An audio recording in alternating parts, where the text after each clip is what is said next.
way to be indecisive and change your mind. Hi guys, this is Connie, back for at least Tuesday's update. I might end up doing a couple of extra videos. Don't get used to it because it doesn't happen all the time.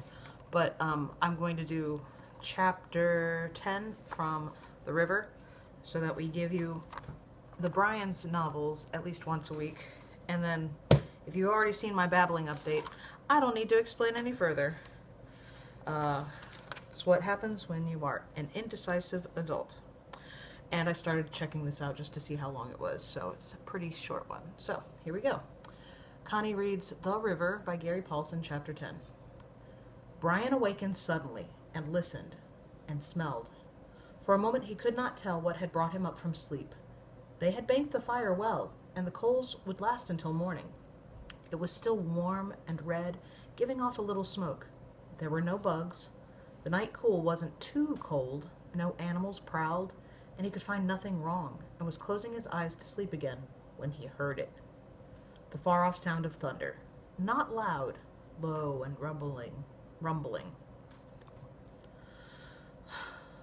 He could smell rain coming, but that should pose no problem. The storms and the winds came from the north-northwest, and they had the hill and back to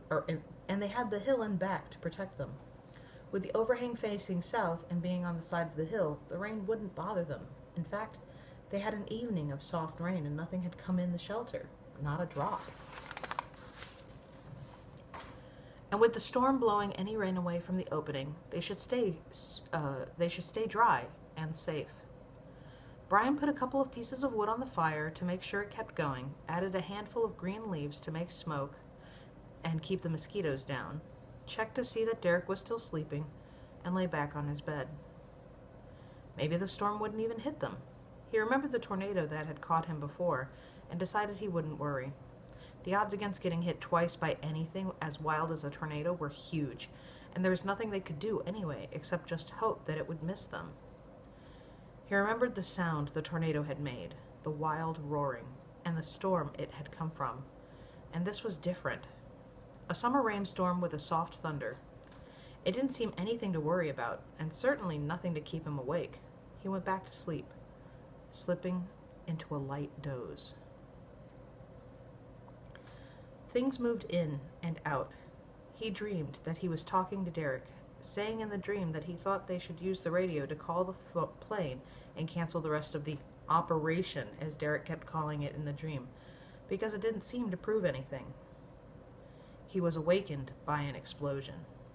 It seemed to come from inside his skull, inside his thinking, inside the dream. A sharp crack, so loud that he snapped awake, rolled over, and was on his feet, moving to the back of the shelter without thinking, without knowing he was moving. It was thunder. But not like he'd heard before, not like he'd ever heard. It was around them, exploding around them, the lightning cracking around the shelter so close it seemed to Brian that it came from inside him. What? He knew that he'd opened his mouth, that he made sound, but he could hear nothing except the whack-crack of thunder, see nothing but images of frozen in the split instants of brilliance from the lightning. Like a camera taking pictures by a strobe light, things would seem frozen in time, caught and frozen, and then there would be another flash and things would be different. Derek was moving. In one flash he was still on his bed, but raised, his jacket falling away from where he had had it as a blanket. As he rose, darkness. Then the next flash of light, and he was on his knees. Darkness. Then he was leaning forward with his hand out, reaching for his briefcase and radio next to the bed, one finger out, his face concentrating, and Brian thought, "No, don't reach, stay low." And he might have yelled it, screamed it, but it didn't matter. No sound could be loud enough to get over the thunder.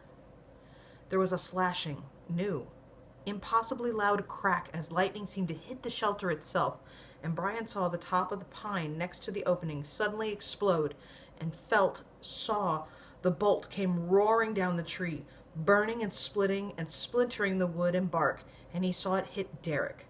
Camera image. Some blueness of heat and light and raw power seemed to jump from the tree to the briefcase and radio and enter Derek's hand. all in the same part of a second, it hit him, and his back arched, snapped him erect, and then it seemed to fill the whole shelter and slam into Brian as well. He saw the blueness, almost a ball of energy, the crack flash of color that came from inside his mind, inside his life, and then he was back and down and saw nothing more. Whoa. And that was the end of chapter 10.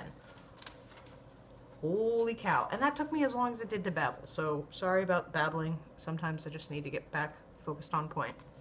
But be careful with that and enjoy it, please and thank you. And I will be posting this today and hopefully jumping back into this before, if I get really productive, it'll be on Wednesday.